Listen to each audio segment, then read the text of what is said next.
Yo soy Nuria Jiménez, también médico de familia del Centro de Salud de Aroca. Y simplemente deciros que a principios de curso estuvieron 2 residentes de medicina de familia con nosotros y aprovechamos su llegada para contactar con todos los colegios de la zona. Supongo que con el vuestro también. Nos dimos un correo electrónico por si teníais alguna duda o algún problema, porque vamos, sabíamos que el principio del cole iba a ser muy complicado. Esperemos que os haya sido de utilidad, y si no lo habéis utilizado y lo queréis usar, pues que lo uséis. Muchas gracias. Sí, os confirmo que sí, que llegó el correo, que Mónica Perales, la directora, nos confirmó que le había llegado, que tiene una relación razonablemente buena con salud pública y entonces en principio incidencias no están teniendo, pero sí que cuentan con poder utilizaros, que es de lo que se trata. Bueno, pues empezamos. Repito porque somos unos pocos más. 3 segundos. Vamos a empezar la sesión. Yo soy Concha Herrán, soy médica de familia. He trabajado en atención primaria hasta el 5 de agosto, aunque ahora trabajo en prevención de riesgos en el sindicato UGT. Y también participo dentro del programa de actividades comunitarias de la Sociedad de Medicina de Familia. Por eso en la presentación veréis un logo rosita que se llama PACAP, que lo que pretende es pues colocar la salud en donde tiene que estar, que es en la comunidad, en la gente de la calle, que el centro de salud solo somos un apoyo para mantener y cuidar esa salud, pero que la salud es de las comunidades, de la gente que está en la calle, de la gente que vive en su casa, en su empresa o en su empresa, espero que no viva nadie, pero que sí que es ahí donde tenemos que ir a trabajar, ¿no? Este programa lo que pretende es eso, acercarnos a la gente y que podamos tener vehículos de comunicación que faciliten que todos trabajemos en salud. Daroca es un centro que se cree mucho esto de la comunitaria y que trabaja mucho en comunitaria. Os invito a que veáis sus perfiles en redes públicas y a que veáis el trabajo, ¿no? Yo creo que muchos de los que estáis en el cole sí conocéis a vuestros profesionales de Daroca y, bueno, esta charla tiene esa base como principio, ¿no? El que nosotros no venimos a contaros cómo se hacen las cosas, sino que lo que se trata es de que en este rato veamos entre todas cómo podemos mejorar esta situación en la que estamos, que está siendo complicada, ¿no? Empezamos jugando.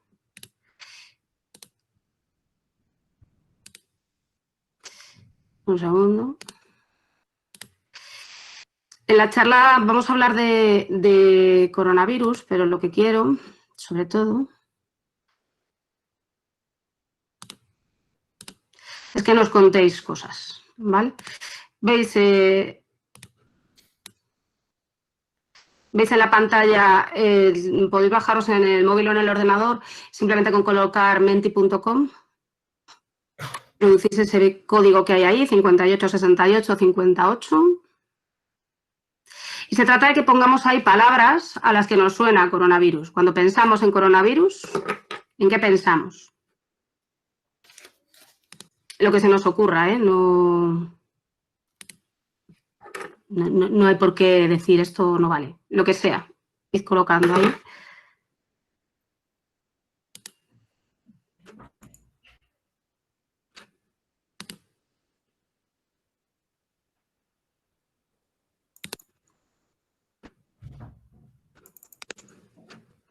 Deberían estar subiéndose las palabritas. Ahora.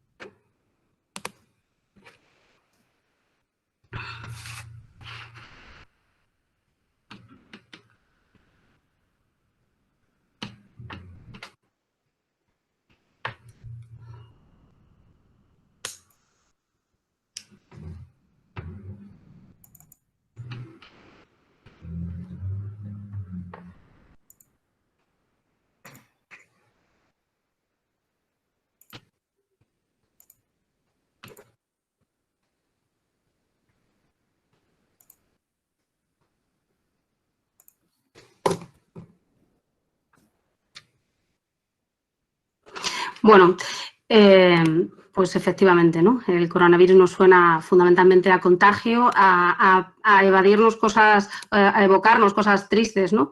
Pena, tristeza. Vamos a ver si somos capaces de ponerle una cara un poco más amable al coronavirus, ¿vale? Se trata de hablar de él para que, bueno, cuando conocemos las cosas es más fácil que nos suenen y que seamos capaces de entender si nos tiene que dar mucho miedo, poco miedo, si... ¿Veis bien la presentación, no? ¿Sí? Se ve bien, sí. Sí, sí, se ve. Vale, pues hablamos de coronavirus. Una imagen de Mónica Lalanda, que es una médica de familia, que es dibujante de cómic fundamentalmente, aunque hace más cosas. Y yo creo que representa muy bien esto del coronavirus y el miedo, ¿no? Esta incertidumbre, esta sensación de puedo salir, no puedo salir, contagio, no contagio, ¿no? Nos pasamos el día viendo cifras de coronavirus, de las que no podemos olvidar que detrás hay personas, hay vidas, hay situaciones reales. Y además de ver cifras, pues vemos todo el rato medidas que van cambiando, que se suman, que se restan, que ahora no sé lo que puedo hacer, lo que sí puedo hacer. Y eso a veces magnifica el mensaje, ¿no? Entonces tenemos esa nube, ¿no? El coronavirus es una nube, es verdad que es una situación extraña, como agobiante que está ahí. Pero a veces nos cuesta dimensionar cuál es su tamaño real, ¿no? Realmente modifica todo lo que podemos hacer, no podemos hacer nada de lo que hacíamos antes, o podemos intentar colocar en su sitio esa nube, porque tenemos paraguas, tenemos chubasqueros, tenemos casas, la mayoría de nosotros, donde podemos estar y protegernos, tenemos gente alrededor que nos puede ayudar a protegernos. Entonces, vamos a intentar colocar un poco ese riesgo real donde pueda ayudarnos a entender la situación, a protegernos y a proteger.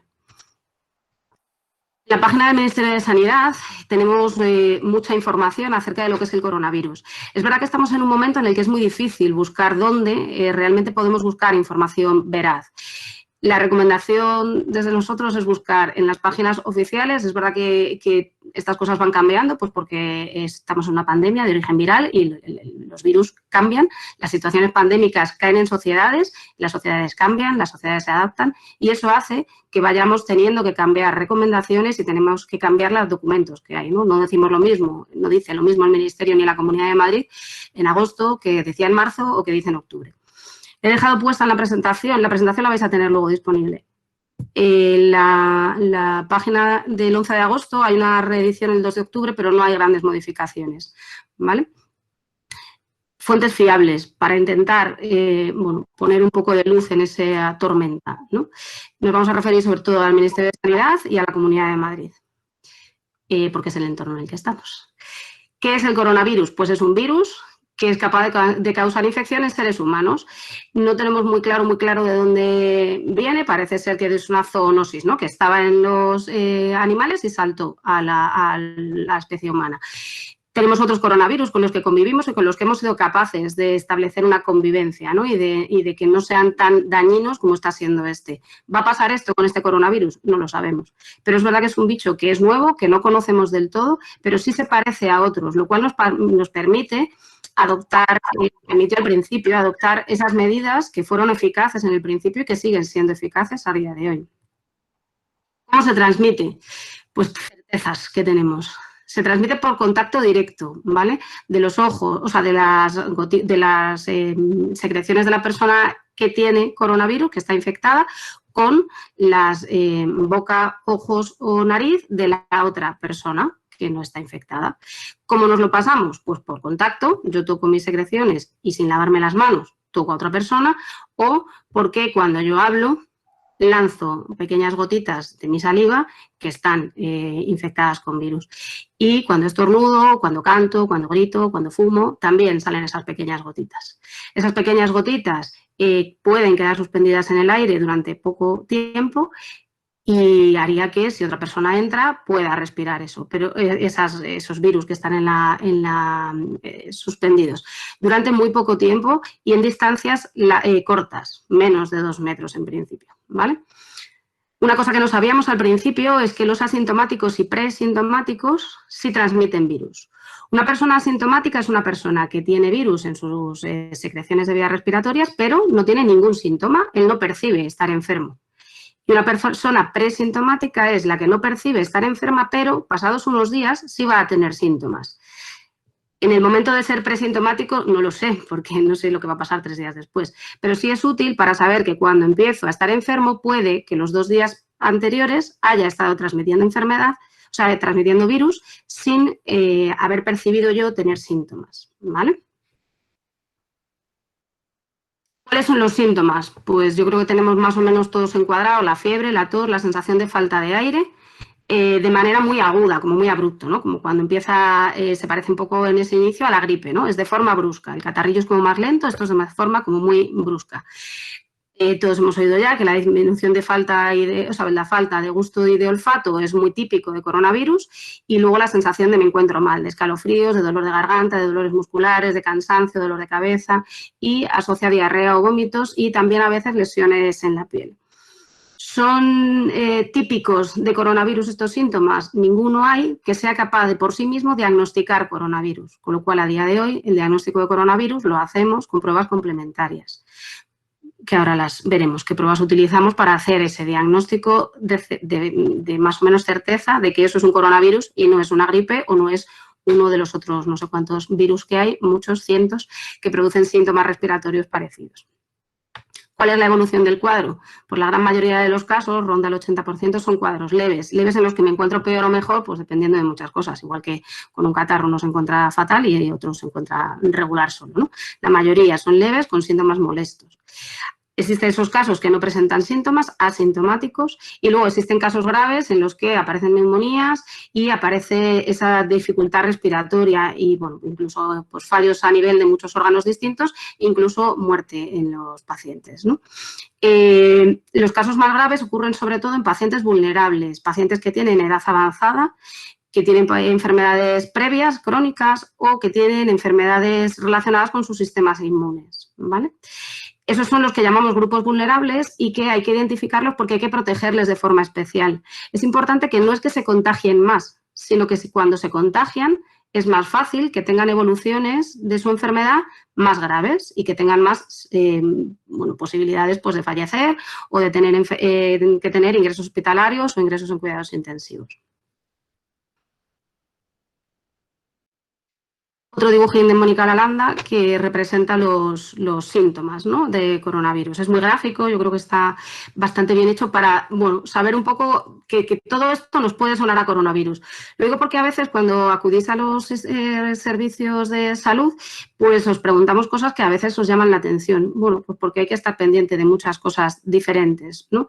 Y luego también, pues porque a veces hay que estar pendiente de esto, ¿no? Si me encuentro mal y tengo diarrea y me duele un poco la cabeza, puedo pensar que es un coronavirus y puedo solicitar asistencia y que lo valoren, ¿vale?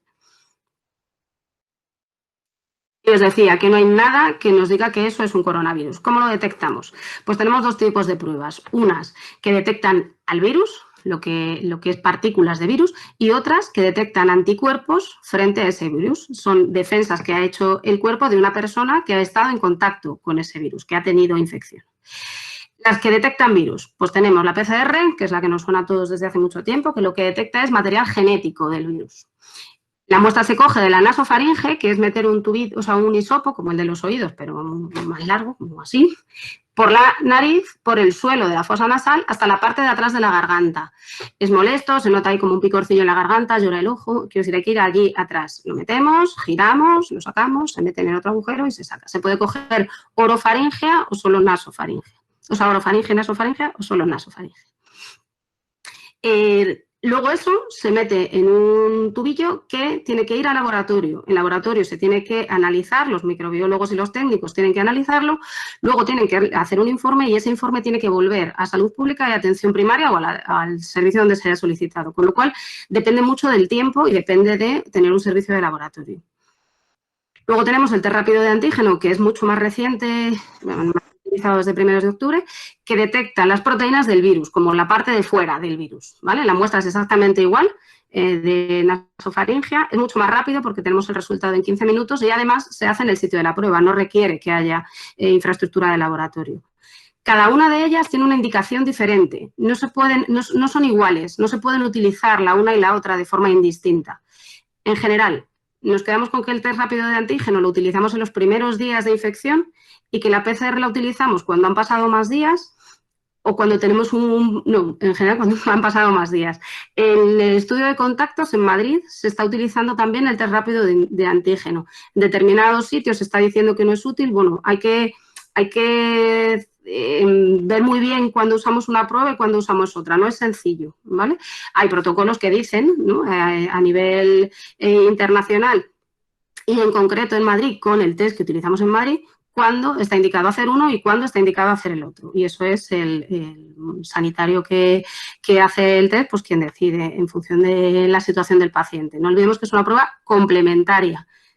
Tenemos una sospecha, tenemos un diagnóstico pues porque tiene síntomas o porque ha sido contacto y el sanitario decide qué prueba va a realizar y qué prueba va a interpretar. Test de anticuerpos. Estos nos dicen si hemos hecho o no defensas contra el bicho. Tenemos los test rápidos que solamente están indicados en estudios epidemiológicos. Este estudio que se hizo en mayo-junio y que se va a volver a hacer ahora en noviembre para saber cuánta gente ha pasado la enfermedad, ¿no? Solamente están indicados para eso, no valen para diagnosticar. Luego están los test ELISA o CLIA, que no es de interpretación inmediata, sino que requieren laboratorio también y que sí que nos valen para hacer seguimientos de enfermedad y si hay dudas diagnósticas con la PCR o con los test de antígeno. Entonces, ahí nos pueden ayudar en el diagnóstico, ¿vale? Pero igual, es una herramienta diagnóstica que nos ayuda a interpretar qué le pasa al paciente y cómo vamos a manejar a ese paciente. Una vez que tenemos el coronavirus dentro, ¿cómo se comporta? Bueno, pues hay una fase de incubación al principio, contactamos con él, ¿no? Entra en nuestras vías respiratorias y tiene un periodo de incubación de entre 1 y 14 días. Más o menos al 5.º día es cuando empieza la mayoría de los pacientes a tener síntomas, los que tienen síntomas. Recordad que hay pacientes asintomáticos. Y más o menos el 95% de los pacientes en 11 días han empezado a tener síntomas. Es raro que empiecen los síntomas pasados los 11 días de infección, de contacto con el virus. La transmisión de virus de una persona infectada a otra persona, 2-3 días y hasta 3 días después del cese de síntomas. En las personas asintomáticas se ha visto que no transmiten virus pasados 10 días del test diagnóstico, ¿no? Desde que yo sé que tengo virus en mi prueba, pasados 10 días ya no tengo cantidad de virus como para transmitir a otro. Tiempo de recuperación, desde que me infecto y empiezo con síntomas hasta que estoy bien, más o menos 14 días en los casos leves, 3-6 semanas en las graves y, bueno, en los pacientes críticos hay pacientes que llevan en UCI meses. Depende mucho, pues eso, de cómo se comporte el virus en cada persona. Y luego está un cuadro del que cada vez se está oyendo más hablar y es importante que sepamos que existe, que son los síntomas post-COVID.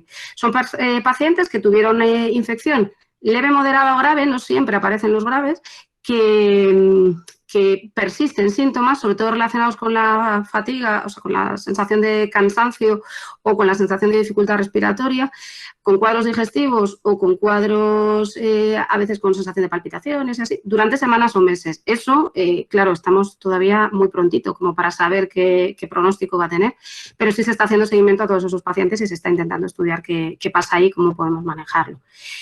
Un dato muy importante es que en el coronavirus, desde el inicio de síntomas hasta los síntomas graves, suelen pasar 7-9 días. No es que empiezo síntomas y ya empiezo malísimo. Habitualmente hay una fase en la que, bueno, pues tengo una sensación como de gripazo y después empiezan los síntomas graves. Por eso hacemos un seguimiento específico desde atención primaria en los pacientes que tienen test positivo durante los primeros días, cada 48-72 horas, dependiendo de la situación del paciente, y hasta el 7º o 9º día, que es en el que habitualmente se empeora el paciente.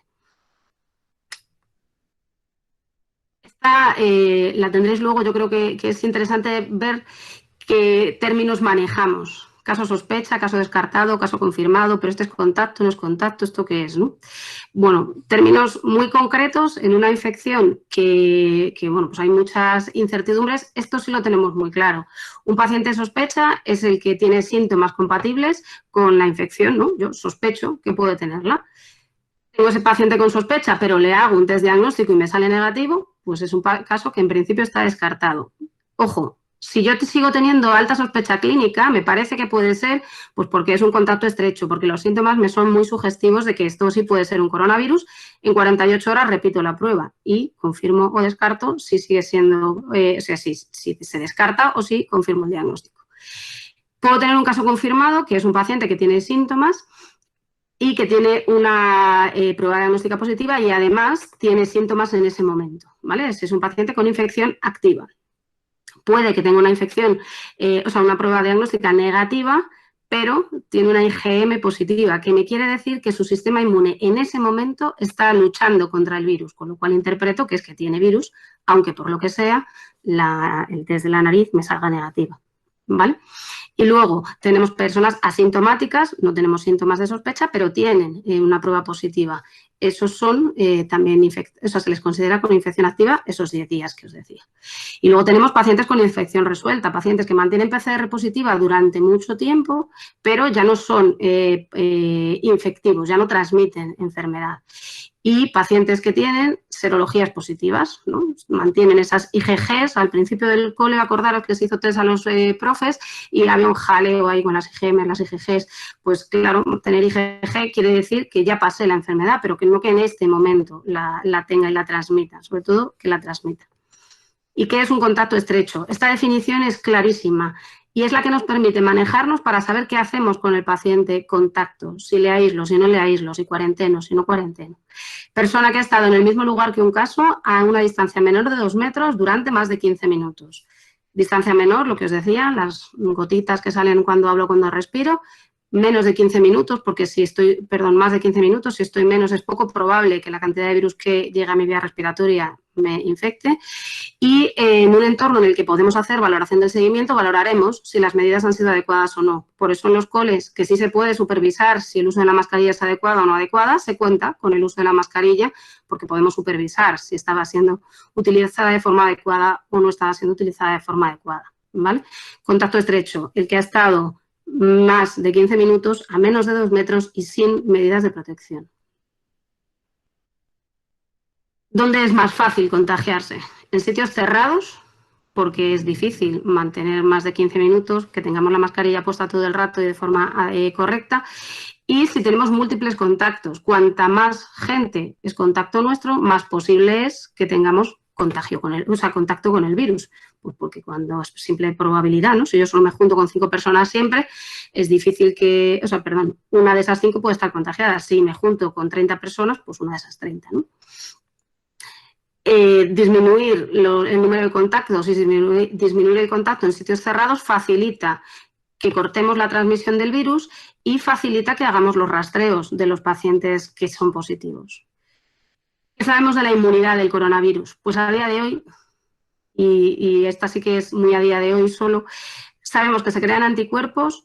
Creemos que los anticuerpos pueden ser eficaces para evitar una siguiente infección, pero no se sabe eso realmente a día de hoy.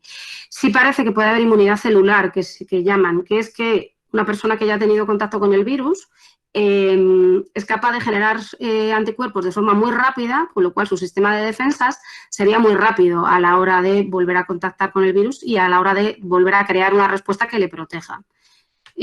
Saberse al 100% todavía no se sabe porque hace muy poco, no estamos viendo pacientes a nivel internacional, hay muy pocos casos descritos, son anecdóticos los casos descritos de reinfección, de personas que se han vuelto a infectar. Medidas de salud pública, ¿cómo nos protegemos? Pues por un lado, el distanciamiento físico, importantísimo que es físico, no social. Tenemos que mantener distancias seguras, pero eso no quiere decir que no tengamos que relacionarnos unos con otros. Tenemos que relacionarnos de forma segura, a más de 2 metros, evitando espacios cerrados, sobre todo en personas que no son convivientes.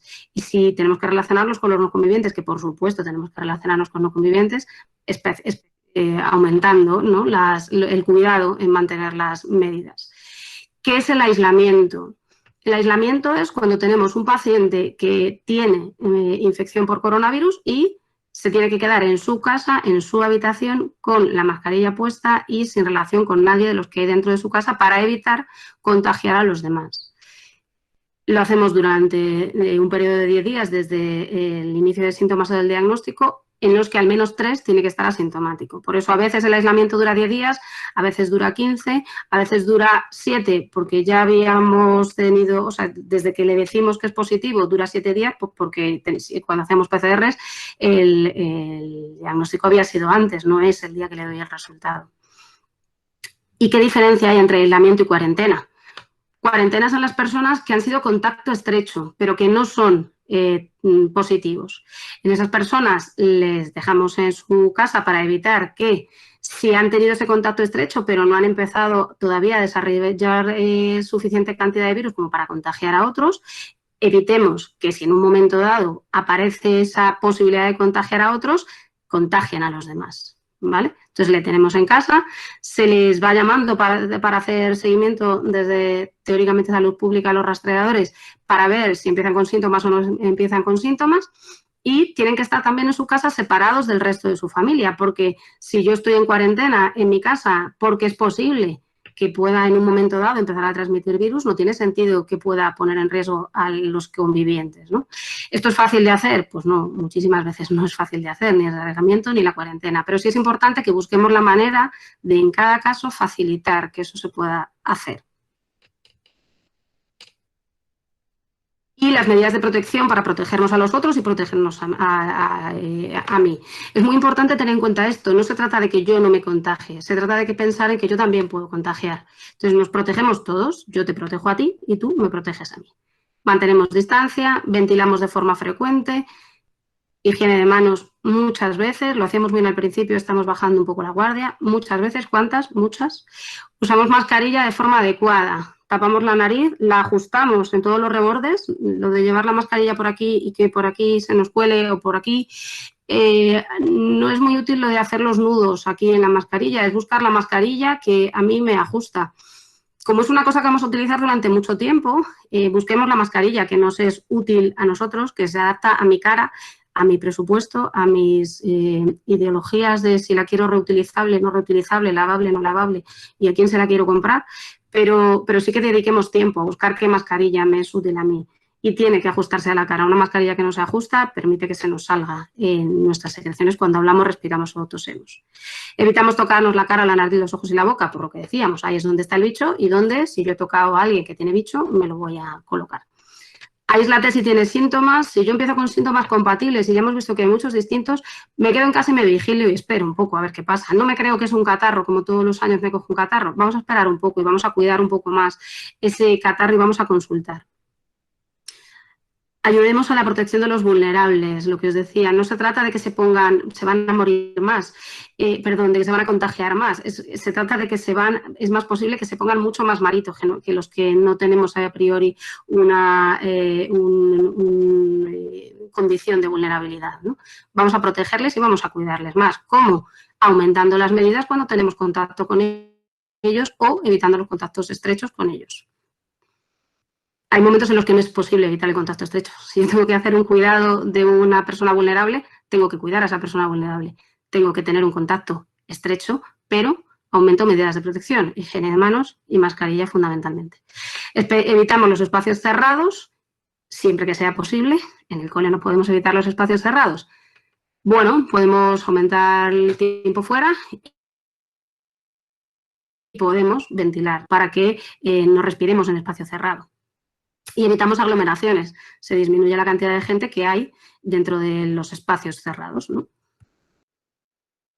Esta es la última que ha hecho el Ministerio, que es del 16 de octubre. Hay una que ha hecho luego la Comunidad de Madrid, que es muy parecida.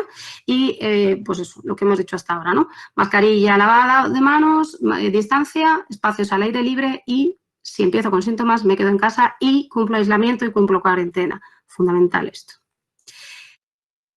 Otra de las dudas que nos preguntáis mucho, ámbitos de actuación diferentes, ¿por qué con cada uno hacéis una cosa distinta? Nos decís a veces en los centros de salud o en los coles. Pues porque los entornos distintos tienen abordajes distintos, ¿no?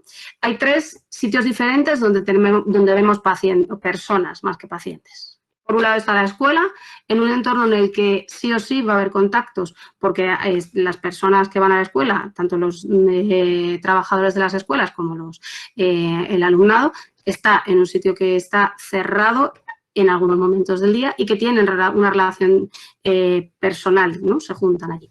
Esto tiene un tratamiento distinto de la comunidad. La comunidad es la calle donde vivimos, nuestras casas, el súper, las asociaciones de vecinos, la calle, el parque, el bar, eso es la comunidad.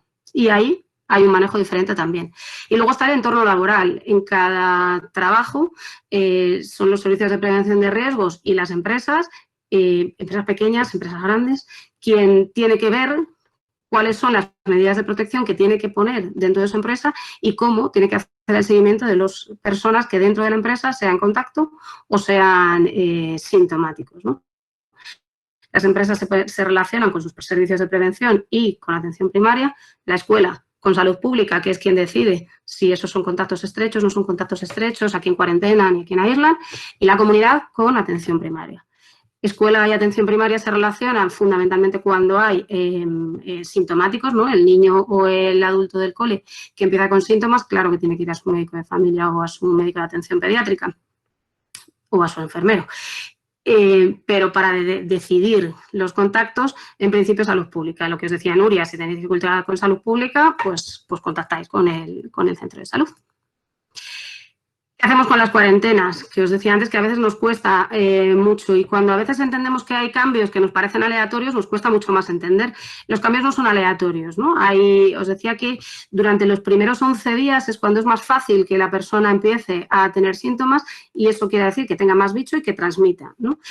Por eso la cuarentena era de 14 días y se bajó a 10 días, porque bueno, parece que es más compatible con el resto de actividades, bajar esa cuarentena a 10 días y que está dentro de un espacio seguro en el que la gran mayoría de los pacientes han empezado con síntomas o si van a empezar con síntomas, han empezado con síntomas y han empezado a ser infecciosos, ¿no? A ser capaces de transmitir infección.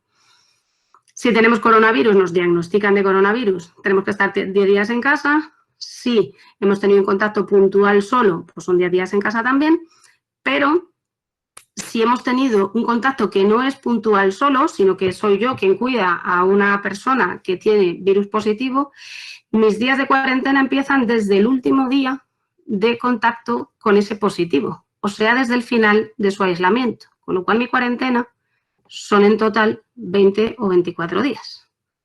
Esto a veces nos cuesta transmitirlo porque, claro, es un mes en casa, pero es la manera que tenemos de poder proteger, dado que sabemos que hay pacientes asintomáticos y presintomáticos, de poder proteger a los demás de que yo, sin darme cuenta, sea capaz de transmitir virus porque no tengo síntomas, pero es posible que tenga virus respiratorio. ¿Por qué no hacemos pruebas a todas las personas que son contacto? Pues porque la prueba es una foto, es hoy. Hoy me hago la prueba y es positiva o negativa. ¿Para qué vaya a hacer pruebas en los contactos al principio, en los contactos estrechos en los contactos de los convivientes o contactos estrechos? Porque si ese contacto estrecho es positivo, amplío el estudio de contactos a sus convivientes o contactos estrechos. Si es negativo, simplemente sigo con su cuarentena y no le hago más pruebas porque no podemos hacer pruebas todos los días. No tiene mucho sentido ni tenemos capacidad de hacerla. Pero sí sabemos que es fundamental que esos 10 días estén en casa. Si es una persona que vive, o sea, que tiene un trabajo en el que puede poner en riesgo a otros, los sociosanitarios u otras situaciones concretas que determinan riesgos laborales o salud pública, ahí sí que se puede hacer una prueba antes de reincorporación. Pero si no, en lo demás es razonablemente seguro que pasados 10 días se reincorpore a su actividad sin más, ¿vale? Entonces, no siempre está indicado hacer prueba, solamente en situaciones muy concretas, y una prueba negativa no levanta cuarentena. Yo tengo la prueba negativa, pero si he sido contacto estrecho, tengo que seguir en mi casa y separado de mis convivientes para intentar no transmitir tampoco dentro de casa. Este es un documento del Ministerio de Sanidad que habla de equidad. Cuando hablamos de coronavirus y en la tele vemos datos de coronavirus, se habla mucho ahora de que si los jóvenes, de que si los ancianos, de que si los barrios de un tipo o de otro. Sí está muy claro que todas las enfermedades afectan de forma diferente, depende de cuáles son mis situaciones vitales, ¿no? De cuál es mi tipo de trabajo, de cuál es mi tipo de vivienda, de cuál es mi tipo de relación con la sociedad en la que en ese momento vivo. Y eso es mucho más claro en situaciones en las que tengo que aislar a las personas para proteger a la persona y a los demás, ¿no? No es lo mismo una situación en la que yo puedo teletrabajar tranquilamente en mi casa que en la que no puedo teletrabajar, que en la que puedo teletrabajar con 2 niños de 2 y 6 años, que en la que teletrabajo con 3 adolescentes, que todos necesitamos wifi y ordenador. Bueno, el Ministerio ha recogido en este documento todas esas situaciones de vulnerabilidad que dificultan que hagamos un buen control de la pandemia. No se trata de estigmatizar y de poner el foco en la persona que tiene esas condiciones, sino de visibilizarlas para poder echar una mano desde las instituciones y desde el entorno de alrededor, el cole, lo social, los vecinos, para poder, entre todas, salir de este asunto en el que estamos. Yo no os quiero contar mucho más. Estas son las conclusiones, pues que luego las vemos tranquilamente.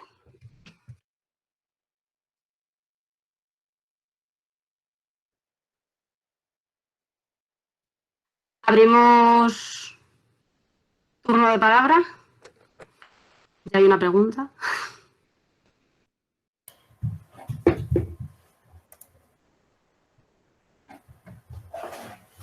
Hay una pregunta que es mía, Concha. Hola, Raquel. No, el tema de contactos estrechos en sitio cerrado, no con ventilación y con mascarilla, ¿cuánto tiempo sería considerado peligroso o de riesgo? El contacto estrecho ahora mismo se define lo que os decía, el ámbito escolar es distinto de otros ámbitos, ¿eh? El ámbito escolar tiene esa posibilidad de que quien está controlando la situación es el docente que en ese momento está y puede supervisar si el uso de mascarilla es adecuado o no es adecuado, ¿vale? Si el uso de mascarilla es adecuado, no hay un tiempo de contacto en el aula, porque si tenemos el uso de mascarilla adecuado o si ventilamos de forma adecuada y la recomendación es ventilación de forma adecuada, mantenemos las distancias dentro de lo que se pueden mantener las distancias. Sabéis que en el cole hay dos, o sea, en el entorno escolar, no en vuestro cole como en todos los demás, hay dos entornos distintos. Los pequeños que se manejan en grupos estables de convivencia porque se entiende que no pueden mantener las distancias de seguridad porque por situación vital no pueden mantenerlas ni es adecuado exigirles que las mantengan. Ahí el contacto estrecho son todos, independientemente de que llevas mascarilla o no, porque no puedes pensar que un crío de 4 años va a llevar la mascarilla de forma adecuada todo el rato, ni el profe puede estar supervisando eso. Entonces, en el cole hay dos ámbitos distintos, hasta el segundo de primaria y por encima del segundo de primaria. Y ahí no hay tiempo, porque bueno, en los que son grupos estables de convivencia van a ser contacto estrecho todos y en los que no son grupos estables de convivencia va a depender de si podemos decir que llevaban la mascarilla de forma adecuada o no. La aplicación COVID-19 del Ministerio es útil. Radar COVID, que es la aplicación que maneja el Ministerio y que en Madrid se ha implantado desde finales de septiembre, primeros de octubre, si no recuerdo mal, tiene un problema, la manera de funcionar es que al paciente yo me doy de alta en Radar COVID y si solamente tengo que tener el Bluetooth instalado todo el rato, no me pide ningún dato más. Si yo soy positiva, me dan una clave que tengo que meter en mi móvil para que salte a la aplicación Radar COVID para que avise a los que en las 48 horas anteriores han estado conmigo y pueden ser valorados como contactos estrechos. Importantísimo lo de pueden ser valorados, porque habrá que valorar si lo eran o no. Radar COVID lo único que dice es que mi Bluetooth ha detectado que a mi lado ha habido un positivo. Problema, en Madrid no se nos está dando los códigos para que se los demos a los pacientes, entonces los pacientes no pueden activar Radar COVID. Entonces en Madrid hoy no. ¿Es útil la aplicación? Puede ser útil si esa aplicación luego tiene detrás un sistema que sea capaz de darles los códigos a los positivos, que los positivos metan los códigos y luego alguien que interprete los resultados para saber si esos contactos que van a llamar diciendo, oye, que me ha saltado que he tenido un contacto, puedan rastrear realmente si ese contacto es estrecho o no estrecho, si hay que hacer algo con él o no hay que hacer nada con él.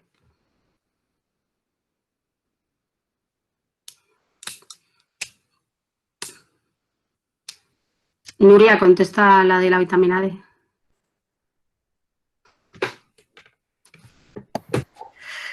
Bueno, esa es fácil. A día de hoy no hay evidencia de que la vitamina D no ayude a nada, ¿vale? Relacionado con el coronavirus. Ojalá tuviésemos no solo la vitamina D, sino cualquier sustancia o cualquier vitamina o cualquier fármaco que nos ayudase a no contagiarnos o a que la enfermedad sea más leve, pero a día de hoy no la hay.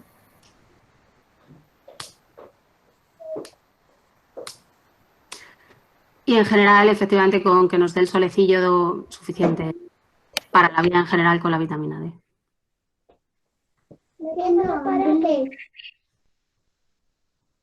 Dice Ida que estos días están convocando por SMS a la gente del barrio para realizarnos test de antígenos.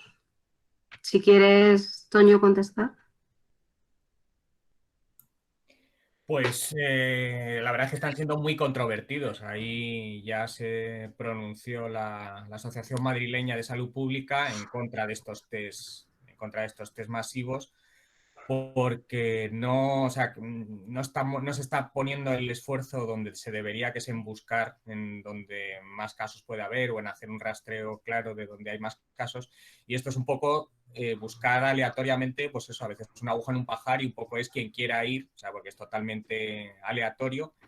Y todavía es verdad que están empezando justo imagino que ya lo habéis recibido también muchas de vosotras, que en el Centro Príncipe de Asturias, ahí en Ciudad Lineal, donde se están haciendo y han convocado varios días para ir.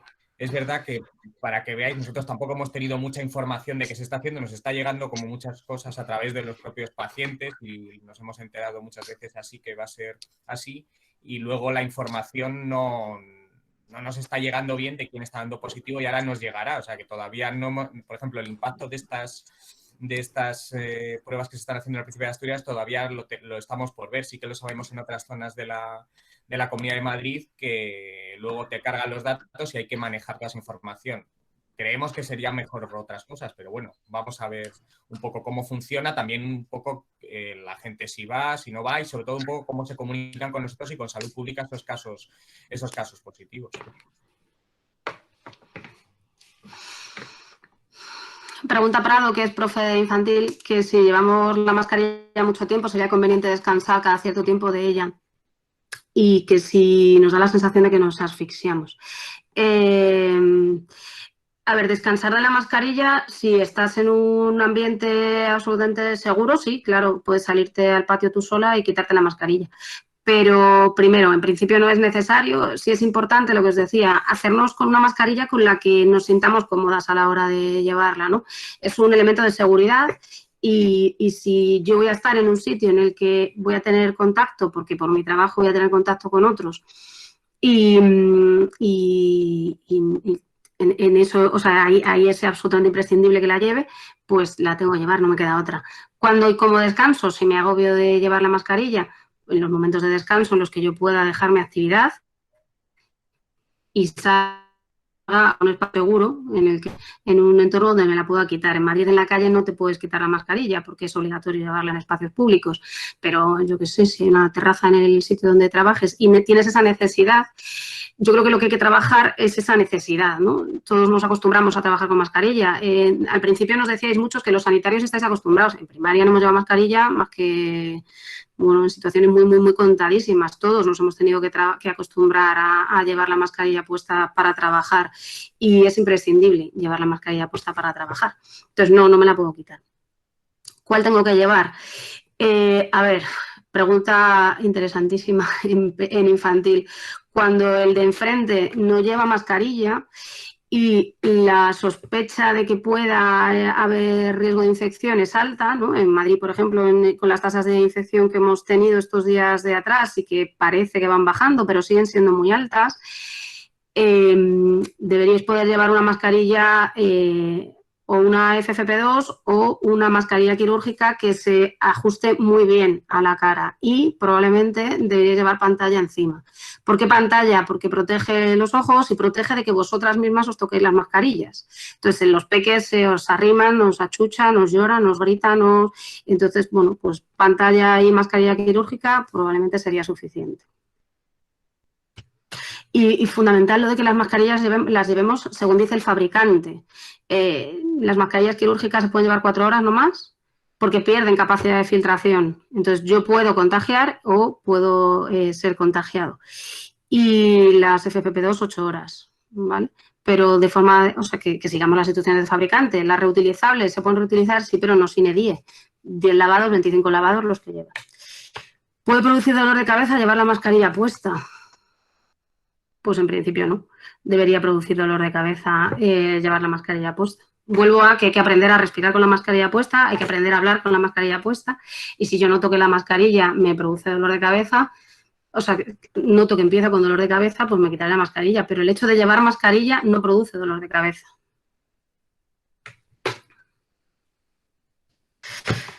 A ver, que ya me he perdido. Podéis contestar si queréis, ¿eh? Hay una pregunta de Mar López sobre el lavado de ropa. Lo de los lavados a los 60 grados. Los lavados a 60 grados son recomendables en sitios donde ha habido mucha exposición. La ropa de sanitarios que están en zona COVID, por ejemplo, o en laboratorio. Pero en principio la ropa del cole con el lavado normal debería ser suficiente.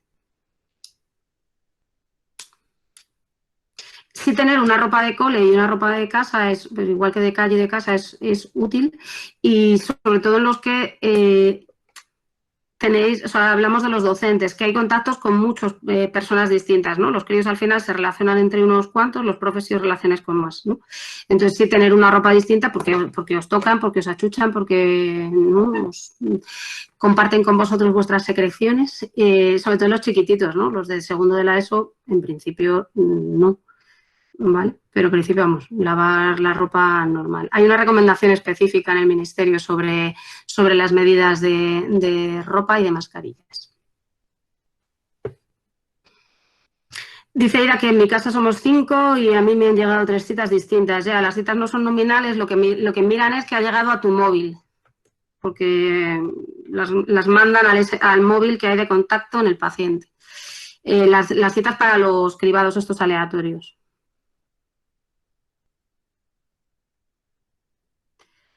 Mi hija ha sido vacunada de gripe el año pasado por asma del lactante. El asma está superada, este año no tenía que vacunarse.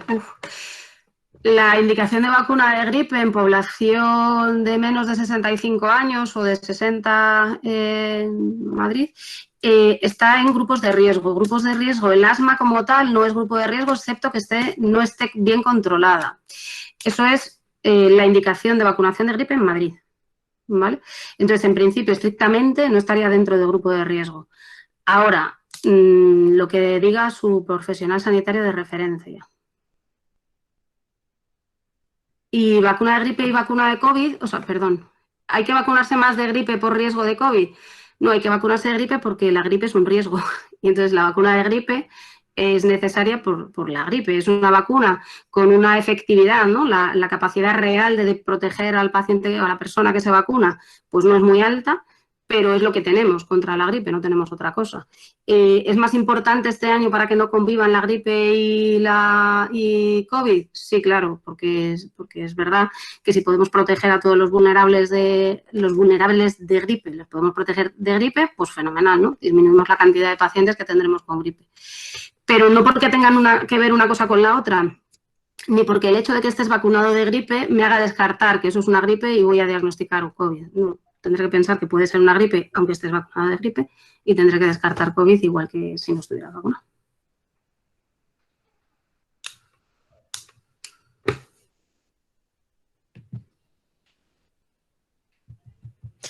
Lo de añadir cosas a los lavados se pueden añadir o no, pero en principio no hay ninguna recomendación específica de añadir cosas a los lavados.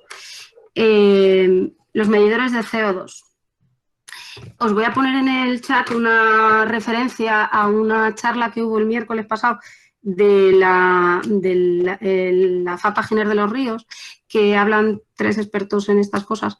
Y yo creo que dejan muy claro que está bien medir el CO2 porque eso nos da la idea de cuánto de ventilada está esa habitación, ¿vale?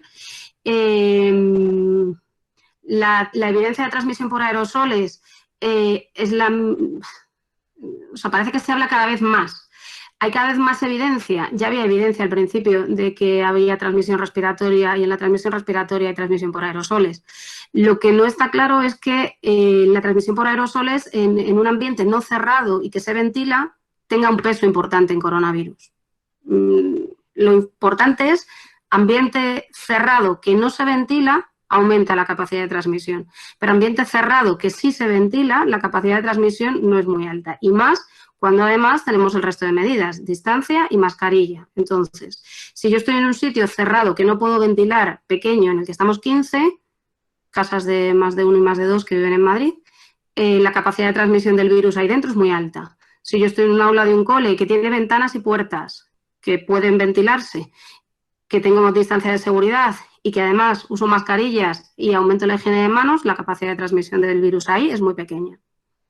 Entonces, que no pensemos solo en las medidas de CO2, sino en cómo nos estamos lavando las manos, en qué mascarillas estamos utilizando, en qué uso de las mascarillas estamos haciendo y en cómo guardamos distancia de seguridad dentro del cole y fuera del cole.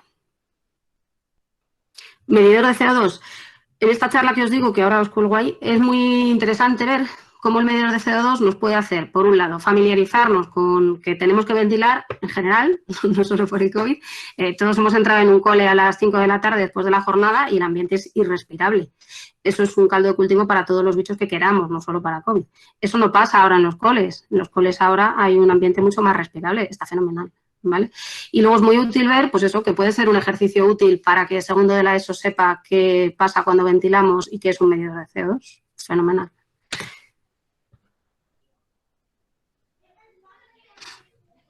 Que si el testeo no hay ni que tratarlo, a ver, lavarlo hay que lavarlo como lavamos la ropa.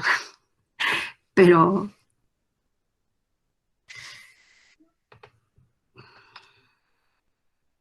Ahora voy con cómo está la atención primaria que os contesta Nuria, por ejemplo, o Antonio, que queráis.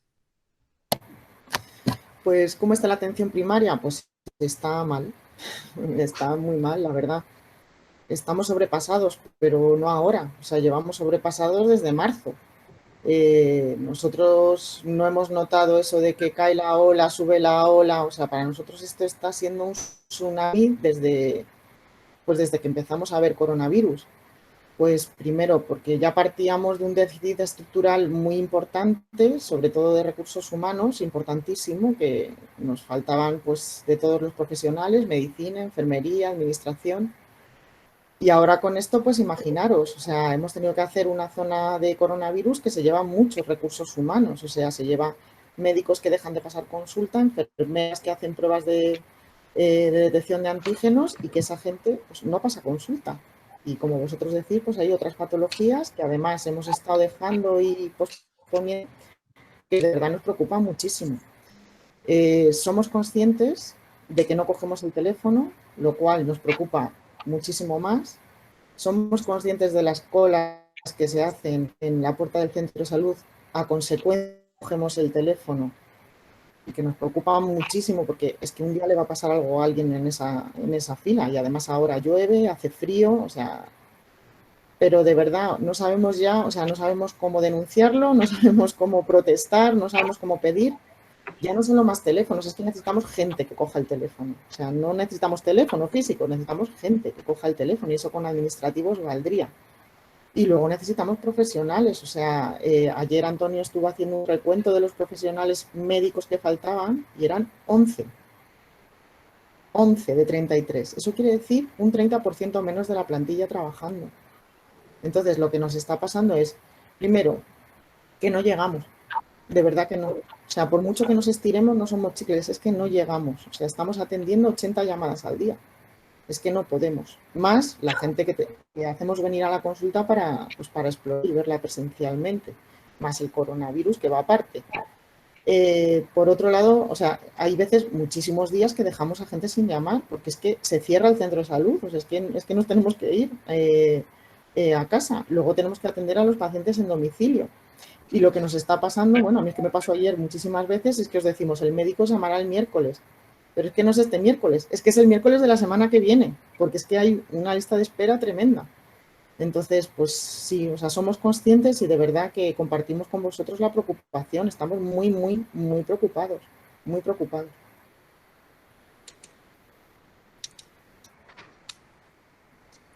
Y que insistáis en llamar, en venir, en consultar, ¿no? Porque venía un poco la pregunta, ¿no? Que una cita telefónica, esto que sale en los medios de vez en cuando de problemas de salud por una atención demorada o lo que fuera, ¿no? Cada caso habrá que investigar lo que pasa en cada caso, pero sí el mensaje es insistid en llamar. Ya sabemos que no es fácil, pero insistid en llamar o en acudir para poder gestionar esa cita.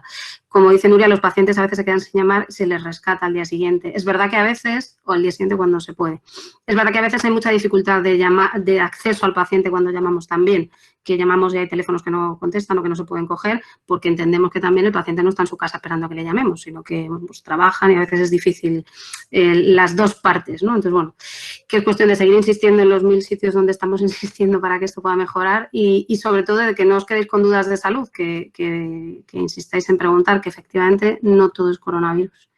Sí, bueno, yo sí quería participar ahí también, o sea, que se está viendo dónde no se llega, pero yo creo que también hay que mostrar dónde se está llegando. O sea, es que se hacen cada día en el centro analíticas de no tipo coronavirus, o sea, pues a lo mejor todas las mañanas se hacen 70, 80 analíticas todos los días. Esas analíticas luego llamamos para los resultados, llamamos, o sea, por ejemplo, ayer, por ejemplo, en el rato que estuve yo ayer, contacté con 50 personas, o sea, 10 en la consulta más 45 llamadas, de las cuales muchos ya no era coronavirus. O sea, a lo mejor ya cuando no estoy en la zona de coronavirus, pues quitando las bajas que hay que seguir, pues luego tienes que hablar, pues seguimos hablando de diabetes, de hipertensión, de gente que tiene un bulto y le he citado el miércoles para ver. O sea, que sí que el número de pacientes que vemos al final, lo que pasa es que, pues eso, el volumen de pacientes es mucho mayor de lo que podemos dar. Y sí que es verdad también transmitir un poco que los profesionales están también muy cansados en ese sentido, o sea, lo están pasando mal en ese sentido de no llegar, o sea,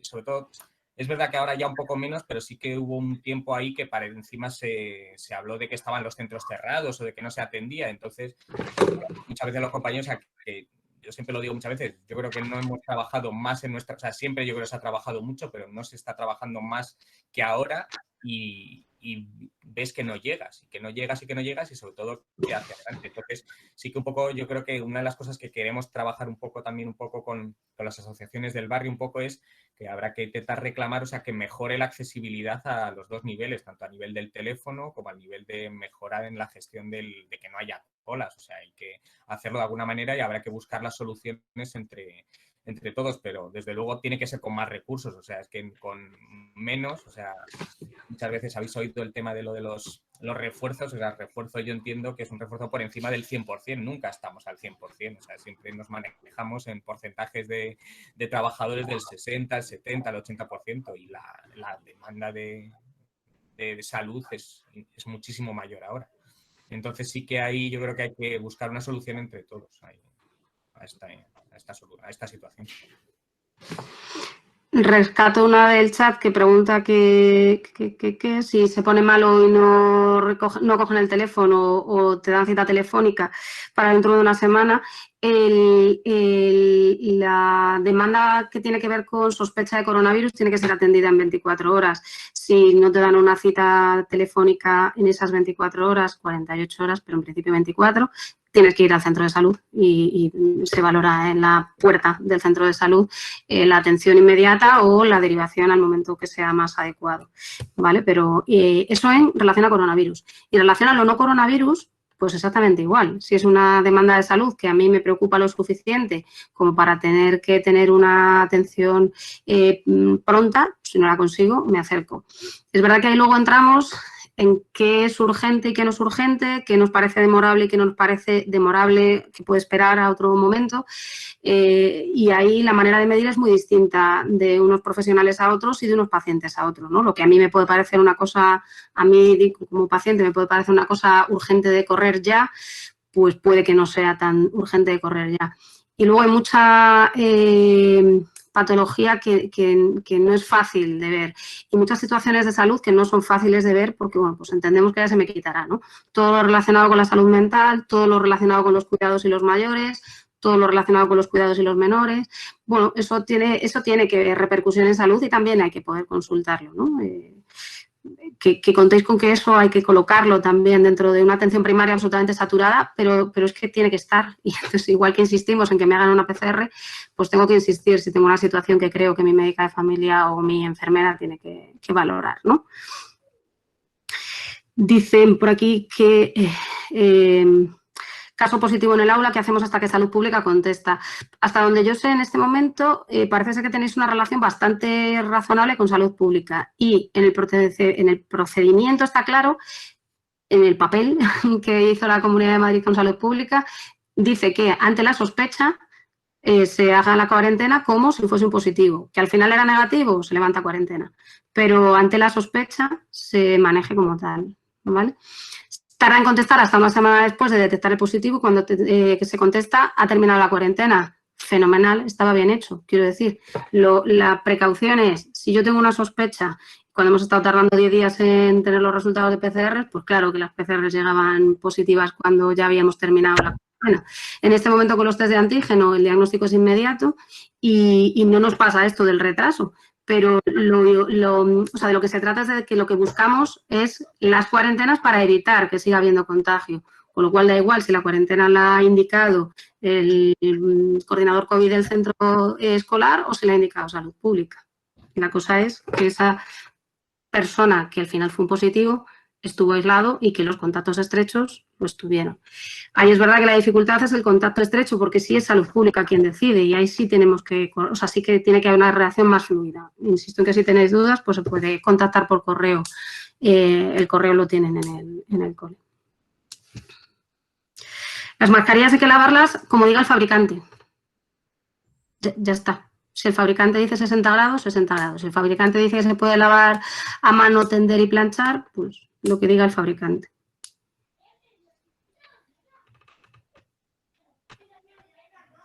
A ver, que no me deje nada.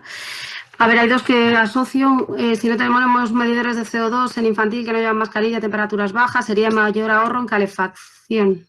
No acabo de entender muy bien si lo que queremos... A ver, la premisa es ventilar. Y la premisa es ventilar, y entonces para ventilar pues hay que abrir las ventanas y las puertas y ventilar. Estáis en un cole en el que no hay un circuito de ventilación mecánica. No hay un recambio de aire por un sistema como cuando hay aire acondicionado instalado o como cuando hay calefacción. O sea, la ventilación del aire está en un circuito que circula. Aún en esos entornos hay que ventilar abriendo puertas y ventanas. En un entorno como la infraestructura del cole en el que estáis, hay que abrir puertas y ventanas, no hay otra solución. No hay nada que sustituya abrir puertas y ventanas. El medidor de CO2 me vale para saber que estoy haciendo bien la apertura de puertas y ventanas y la ventilación. Y los filtros EPA no sustituyen la ventilación y hay que hacer un estudio muy concreto de la situación concreta del aula para poder poner, en este caso serían purificadores, no podéis poner filtros porque no tenéis sistemas de ventilación. Y si no tengo sistemas de ventilación no puedo poner un filtro al sistema porque no tengo sistema. Y los purificadores, los portátiles, hay que hacer un estudio muy concreto de ese aula concreta, del uso que se hace, de los metros cuadrados que tiene. El uso que se hace tiene que ver con tiempo de utilización, con las personas que están, en número y en tamaño de esas personas, con la capacidad de usar mascarilla o no de esas personas, entonces, y la capacidad de ventilación de ese aula. Si ese estudio se hace y sale favorable a poner un sistema, pues ahí ya hay que ver la inversión de ese sistema. Pero insisto, no va a evitar ni las mascarillas, en donde toque usar mascarillas, ni la ventilación mecánica, el abrir las ventanas.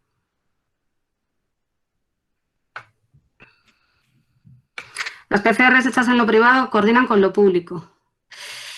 En teoría sí, porque Salud Pública recibe todos los resultados de PCR. Pero una cosa es que Salud Pública los reciba, porque todos los laboratorios de microbiología que hacen PCR de coronavirus vuelcan los datos a Salud Pública. Y Salud Pública tendría que cerciorarse de que esos positivos han sido valorados en el sistema sanitario, ¿vale? Lo que pasa es que en tiempo esto pues es el que es. Entonces, si alguien se hace una PCR en la privada por el motivo que fuere y le sale positivo, pues tiene que ir a consultar con el médico que corresponda, que en principio, si tú lo has hecho en la privada, es el médico de la privada quien debe gestionar esa PCR, ¿no? La PCR, insisto, es una prueba complementaria. Igual que yo no voy a un sitio y me hago un TAC de tórax, ¿no? Pues no voy a un sitio y me hago una PCR. Hago una PCR porque hay una indicación médica sanitaria de hacer esa PCR, ¿no? Hay una sospecha o hay una indicación porque me voy a hacer una prueba o lo que sea. Y el médico que indica la prueba es el que interpreta la prueba. ¿Qué nos recomendáis que hagamos desde el AMPA para ayudar en la lucha contra el coronavirus? Cosas como esta que estáis haciendo, por ejemplo. Nosotros creemos que es fundamental entender al bicho. Y entendiendo al bicho y entendiendo que vamos a convivir con él, ahora parece que no está de moda decir que convivimos con él. Esto es una realidad, esto no se va a ir en 3 meses ni en 6. Aunque tengamos vacuna, va a seguir aquí. Y es fundamental entender por qué tenemos que hacer cuarentenas, por qué tenemos que abrir las ventanas aunque hace frío, por qué tenemos que llevar mascarilla y la tenemos que llevar bien ajustada, por qué me tengo que lavar las manos, por qué no puedo dar besos a mis abuelos, por qué no puedo cenar en Navidad a 23 personas dentro de un domicilio. Es fundamental entender eso. Y a veces no lo entendemos, pero aunque no lo entendamos hay que respetar que esto es así y que esto ha venido a cambiarnos cómo nos relacionamos unos con otros. Insisto en que ha venido a cambiar cómo nos relacionamos, no a instaurar que no nos relacionemos. Claro que hay que relacionarse, pero con medidas de seguridad y desde el AMPA facilitar que las personas del entorno escolar entiendan que esto es así y que en el cole estáis teniendo muy pocos casos, probablemente es porque en el cole se están haciendo las cosas bien, tanto en el cole como en las familias del entorno del cole, ¿no? Que dentro de lo posible cada uno está haciendo lo mejor posible. Y luego no estigmatizar, ¿no? El que se contagia no es porque ha hecho las cosas mal, es porque el riesgo cero no existe.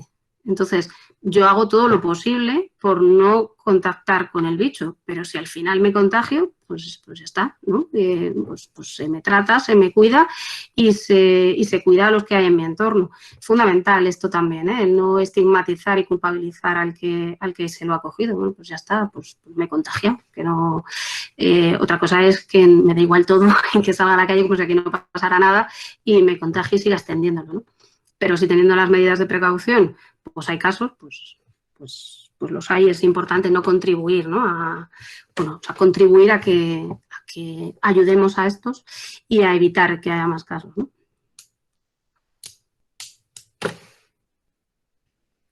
¿Qué podemos hacer real para apoyar la demanda de recursos? Ahora hablamos de otro poco de atención primaria, si queréis, porque hay otra pregunta que dice ¿cuántos niños positivos se debe cerrar y confinar todo un aula? El entorno escolar tiene un protocolo específico, ¿no? En el que depende de si estamos por debajo de segundo de primaria o estamos por encima, grupos estables de convivencia o no, mascarillas o no dentro del aula. El manejo de los contactos estrechos es distinto, ¿no? Los que llevan mascarilla y distancia de seguridad, pues solamente se van a casa los que están alrededor y el profe que está alrededor, si no ha tenido medidas, si las ha tenido tampoco tiene por qué irse el profe. Y en los pequeños sí que se va toda la clase entera, se cuarentena la clase entera, ¿no? ¿Con cuántos se cuarentena el aula, el cole? Los brotes los determina Salud Pública a partir de 3 casos que tengan relación entre ellos. Si yo tengo un caso en primero de la ESO, otro caso en cuarto y otro caso en tercero de infantil, aunque el cole tiene 3 casos, si no tienen relación entre ellos, no tengo un brote. Si esos 3 casos resulta que salieron de un cumpleaños de uno y ahí sí que tienen relación esos 3 casos, sí tengo un brote. Y entonces tendré que buscar al cumpleaños, no al cole, como responsable del brote. ¿Sí? No es nada fácil esto, ¿eh? Y cada caso es un mundo. Y es un mundo que tiene protocolos concretos donde hay que ir, bueno, pues buscando cuáles son las situaciones, filtrando todo lo posible las situaciones para identificarlas bien y poder aislar solo a los que es imprescindible aislar para que el resto de la actividad pueda continuar.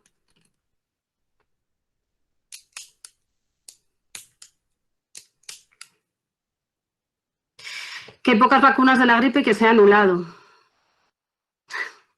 En principio en Daroca no hay problema de abastecimiento de gripe. No hay. Se está vacunando.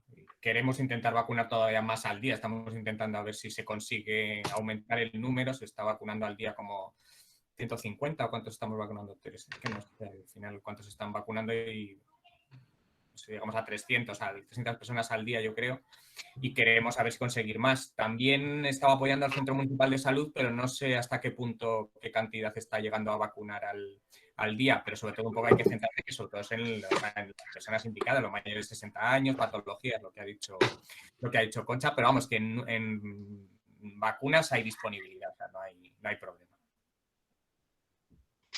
Se reitera por ahí lo de la vacuna de la gripe, vacuna a menores de 2 años, que los menores de 2 años no están... A ver, los grupos de riesgo de vacuna de gripe son los mayores de 60 y luego los menores de 60 y mayores de 6 meses, pues los menores de 6 meses no se pueden vacunar, que tienen características concretas, que hay una lista concreta de cosas, que nos voy a contar la lista entera, luego si queréis ponemos el enlace del calendario vacunal de gripe en Madrid.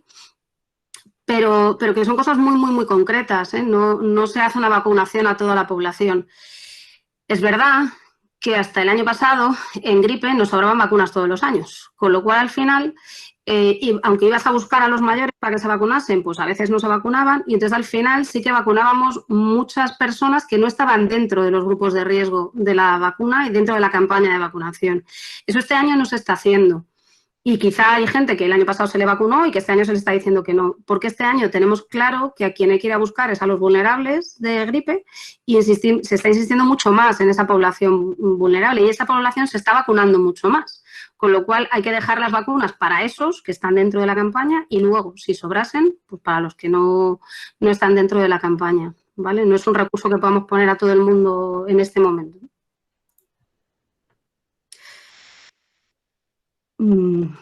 Insisto que no es por prevención de coronavirus, no tiene nada que ver la vacuna de la gripe con la vacuna del coronavirus, ni con el coronavirus. Es porque la gripe en sí es un riesgo de salud.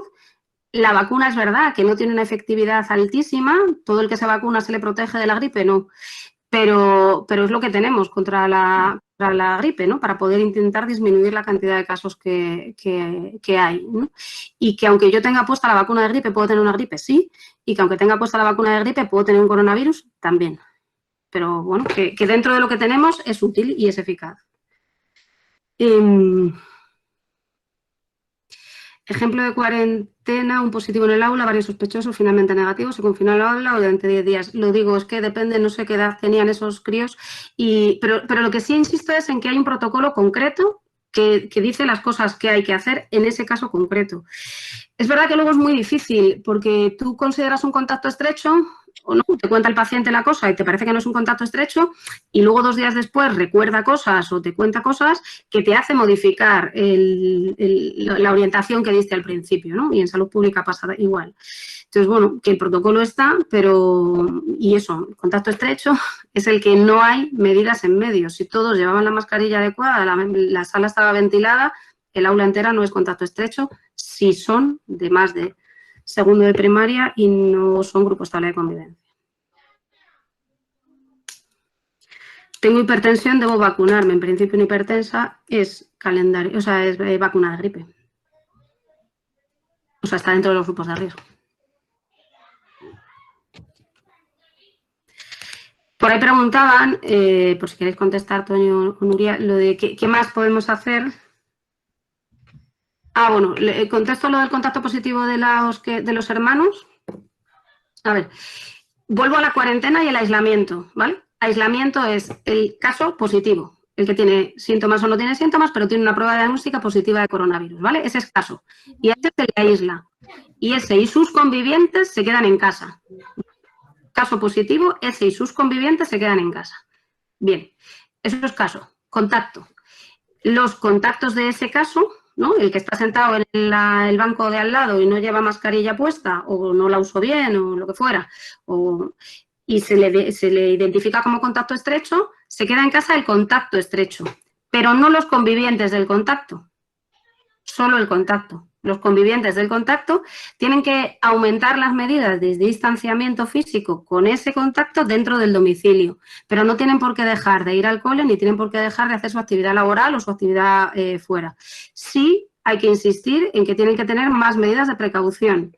Utilizar de forma adecuada las mascarillas, disminuir el número de contactos. Si tengo que salir a trabajar, salgo a trabajar, pero luego no me tomo unas cañas con los amigos, ni voy a, no sé, informática que me toca esa tarde. Hago solo la actividad absolutamente imprescindible y ya está. Entonces, ¿los hermanos de los contactos van al cole? En principio sí.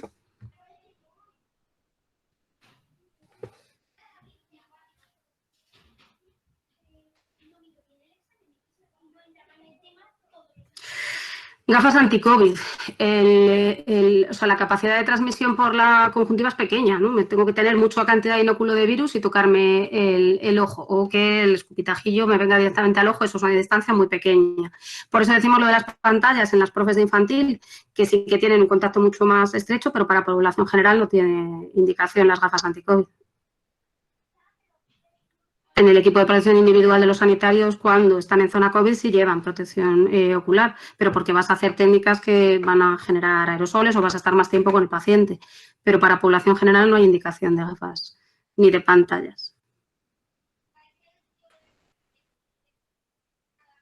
Decían por aquí lo de que qué más cosas podemos hacer, que podemos hacer real prácticamente para apoyar la demanda de recursos de atención primaria. Podéis contestar. Sí.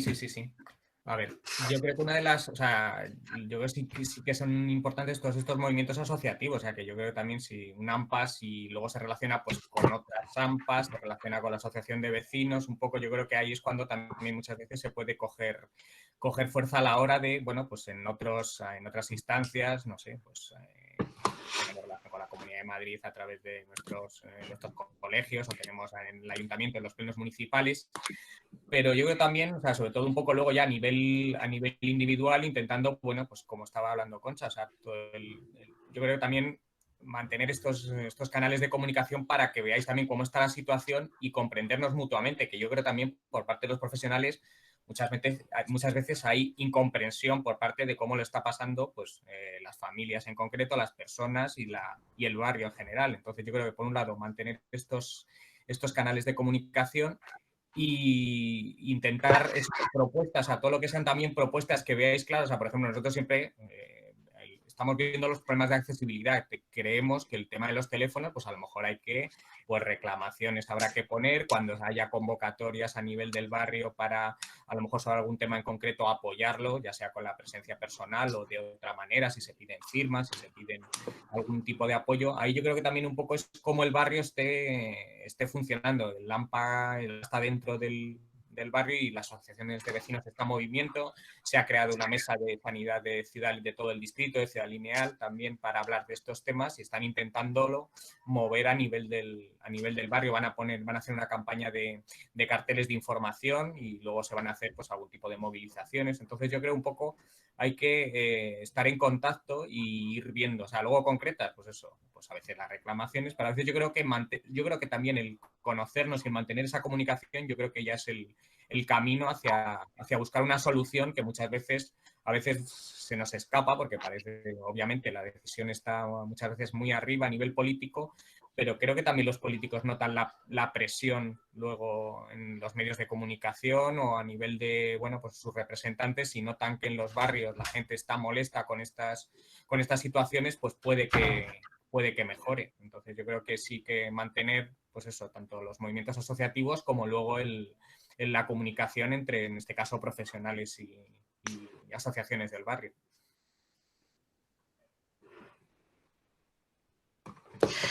Preguntan, lo de los sitios cerrados es muy difícil que entren por los ojos, pero no imposible. Insisto, sitio cerrado, mal ventilado, y sin mascarillas los que están dentro de ese sitio cerrado, va a aumentar la posibilidad de que nos contagiemos. El contacto por la conjuntiva es muy difícil, muy difícil. No imposible, el riesgo cero no existe, pero pensemos, sitio cerrado, sin mascarillas. Pues me pongo mascarilla de forma adecuada, me lavo las manos e intento no tocarme la cara. Esas son las 3 cosas que yo puedo hacer para protegerme a mí. Y para proteger al otro en ese sitio cerrado, llevo mi mascarilla puesta. No, o sea, la conjuntiva hacia afuera no transmite. No, bueno, puedo llorar y entonces en la lágrima puede haber coronavirus, pero entonces me lavo las manos y no contacto con el otro de forma estrecha, ¿no? No pego mi cara a la suya.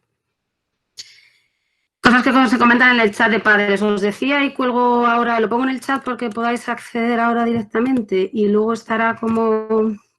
Es la charla del Giner de los Ríos, en el que hablan muy claramente de que efectivamente el aula debería ser un sitio en el que se pueda estar tranquilamente con las ventanas abiertas, a ratos, cuantos ratos, todos los que se pueda, y eso no hace que los niños se contagien de otros bichos ni que se pongan malos. El frío no transmite enfermedad.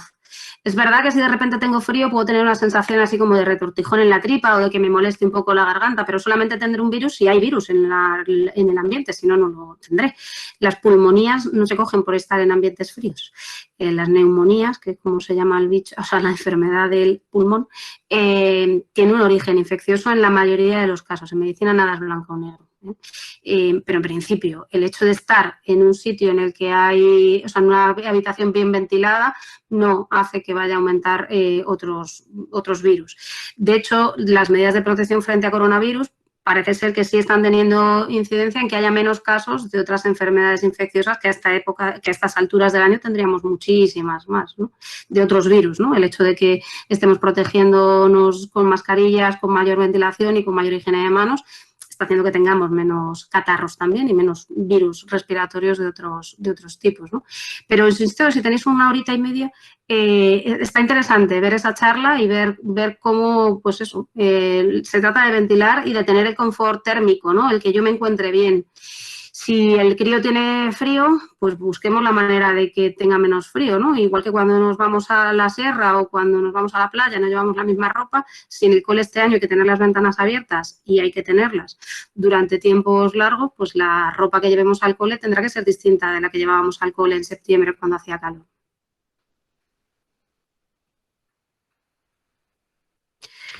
Bueno, son y 26. Yo creo que no me he dejado nada en el chat por contestar, no nos hemos dejado nada.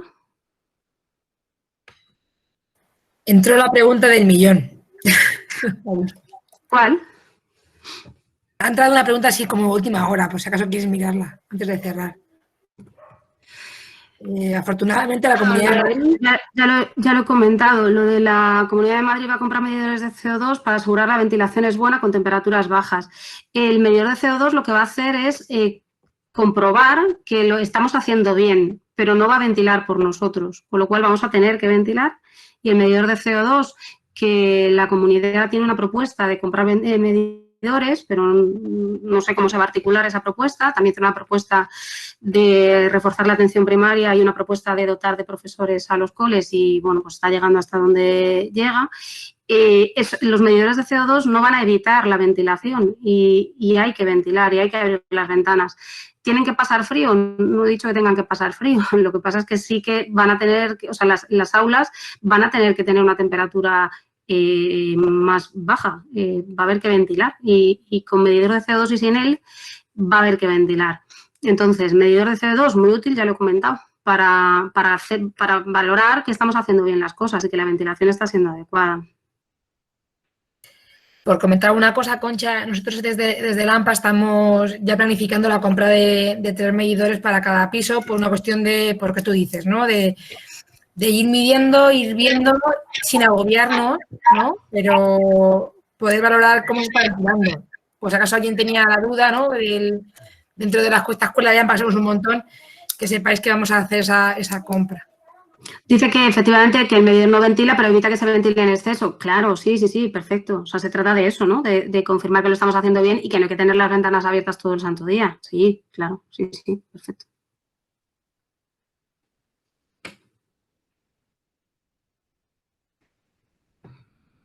Bueno, por nosotros yo creo que nada más. Agradeceros el rato, nos llevamos las reflexiones que habéis ido poniendo pues por seguir trabajándolas tanto con el cole como desde el centro. La presentación os la pasaremos para que la tengáis disponible y para que tengáis las referencias de la documentación que se ha utilizado para hacer la presentación y que podáis ir leyéndolas. Sobre todo insistir en que no se trata de repetir las cosas 1000 veces, sino de conseguir entendernos y de que si sigue habiendo preguntas sobre las cuarentenas es porque no quedan claras o porque cada caso es un caso y eso es difícil de manejar, ¿no? A veces pensamos que todo se maneja igual y eso no es así, ni en coronavirus ni en nada que tenga que ver con la salud, ¿no? Las circunstancias de cada caso y cada persona y cada familia y cada entorno es uno. Y insistir en que bueno, nos bajemos un poco de este discurso de cifras y datos simplemente, que detrás de esas cifras y datos hay personas que lo están pasando mal, que se trata de que nos cuidemos, pero también de que cuidemos al resto, tanto en las medidas de protección como en el estar cerca de quien lo está pasando mal, no por el coronavirus, sino por todo el resto de enfermedades también y por las circunstancias sociales que esto ha puesto encima de la mesa.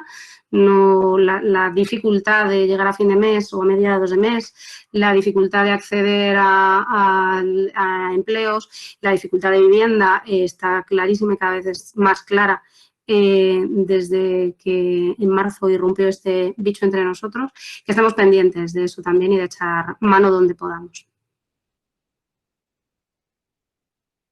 Pues bueno, muchísimas gracias a Concha, a Antonio, a Nuria, que nos han acompañado esta mañana, que ha sido un placer y bueno, esperamos contar con vosotros para lo que nos habéis dicho, que nos lo habéis dicho, que podemos contar con vosotros, así que preparaos.